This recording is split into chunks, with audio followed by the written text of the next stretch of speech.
ओम श्री साईनाथाय नमः। ओम साई राम। मेरे समस्त साईं परिवार को बाबा का आज का साई संदेश है, शांतिपूर्वक कुछ काल तक पूर्व जन्म के कर्मों का भोग सहन कर समाप्त कर लें और सदा के लिए मुक्त हो जाएं। इस गूढ़ और गहराई से भरे साई वचन का अर्थ केवल सतही रूप में नहीं लिया जा सकता। यह वचन आत्मा की यात्रा, कर्मों की प्रक्रिया और अनंत मोक्ष की ओर बढ़ने की दिशा में एक आध्यात्मिक मार्गदर्शन है। आइए इस वचन के हर पंक्ति को विस्तार से समझें। शांति केवल बाहरी मौन नहीं है, बल्कि ये अंतरात्मा की स्थिरता और विश्वास है कि जो हो रहा है वह ईश्वर की योजना का ही हिस्सा है। जब हम भीतर से संतुलित रहते हैं, तब ही हम उन कष्टों का सही रूप में स्वीकार कर सकते हैं। यहाँ कुछ काल शब्द से इस बात की ओर इशारा करता है कि यह दुख सदा के लिए नहीं है। हर रात के बाद सुबह आती है, हर अंधेरे के बाद प्रकाश आता है।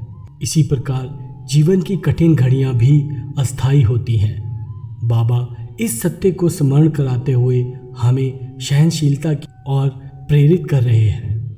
हर क्रिया जो हमने कभी की, हर विचार जो हमने पाला और हर भावना जो हमने पोषित की, यह सब हमारे कर्मों का हिस्सा बन जाते हैं। जब हम किसी जीवन में कुछ अधूरे कर्म या पाप करते हैं, तो अगले जन्म में उनका फल भोगना ही पड़ता है। यह एक अनिवार्य ब्रह्मांडीय न्याय प्रणाली है। इसीलिए जब वर्तमान जीवन में कोई अनचाही परिस्थिति आती है, तो वह केवल संयोग नहीं है, बल्कि हमारे ही किसी पूर्व कर्म का परिणाम है। अब प्रश्न उठता है, इन कर्मों से मुक्ति कैसे मिले?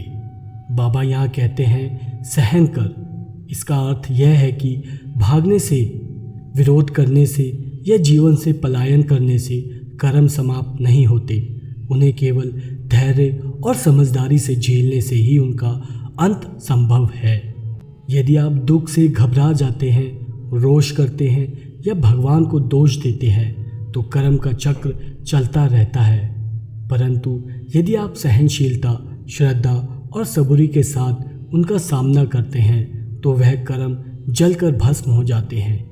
यही सच्ची आध्यात्मिक प्रक्रिया है। कर्म का शांतिपूर्वक भोग और अंततः उसका क्षय। बाबा कहते हैं, जब आत्मा अपने समस्त पाप और पुण्य के कर्मों का भोग कर लेती है, तब वह मुक्त हो जाती है। यह मुक्ति केवल एक सांसारिक बंधनों से मुक्त होना नहीं है, बल्कि जन्म और मृत्यु के चक्र से बाहर निकलना है। इस मुक्ति की प्राप्ति तभी संभव है जब आत्मा अपने पुराने कर्मों को पूर्ण रूप से समाप्त कर लेती है, बिना शिकायत, बिना क्रोध और बिना मोह के। आज के युग में लोग छोटी छोटी परेशानियों से दुखी हो जाते हैं। मानसिक तनाव, निराशा और आत्महत्या जैसी घटनाएं इसलिए बढ़ रही हैं क्योंकि लोग अपने दुखों को स्वीकारना नहीं चाहते। परंतु साईं बाबा का यह वचन हमें याद दिलाता है कि जीवन के कष्ट केवल संयोग नहीं है, वह पूर्व जन्मों के कर्मों की परिणति है। जब तक हम उन कर्मों को शांति और श्रद्धा से सहन नहीं करेंगे, तब तक उनका चक्र चलता ही रहेगा। बाबा हमें यह नहीं कहते कि दुख से भागो, बल्कि यह कहते हैं कि उसे समझो और स्वीकारो। वह यह नहीं कहते कि ईश्वर से केवल सुख मांगो, बल्कि यह कहते हैं कि उस दुख के पीछे छिपी ईश्वरीय योजना को भी समझो। उनका यह वचन हमारी चेतना को उच्च स्तर पर ले जाता है, जहाँ हम दुख को भी एक साधना समझते हैं, एक आत्मिक परिपक्वता की सीढ़ी। जीवन में जो भी कठिनाइयाँ आती हैं, वह केवल संयोग नहीं, पूर्व जन्मों के कर्मों का फल है। उन कष्टों को शांति, सबूरी और श्रद्धा से सहना ही सच्चा आध्यात्मिक अभ्यास है। जब कर्म समाप्त होते हैं, तब आत्मा को मोक्ष, सदा की मुक्ति प्राप्त होती है। इसीलिए यदि आज आपका जीवन किसी कठिन दौर से गुजर रहा है, तो यह याद रखें कि यह एक अस्थायी कर्म भोग है। उसे साईं बाबा की कृपा और मार्गदर्शन से सहन करें और एक दिन आप सदा के लिए मुक्त हो जाएंगे। इस वीडियो में इतना ही। इस वीडियो को पूरा देखने के लिए बहुत बहुत शुक्रिया। अगर आपको यह वीडियो पसंद आया हो तो इसे लाइक करें, अपने दोस्तों के साथ शेयर करें और हमारे चैनल को सब्सक्राइब करना ना भूलें।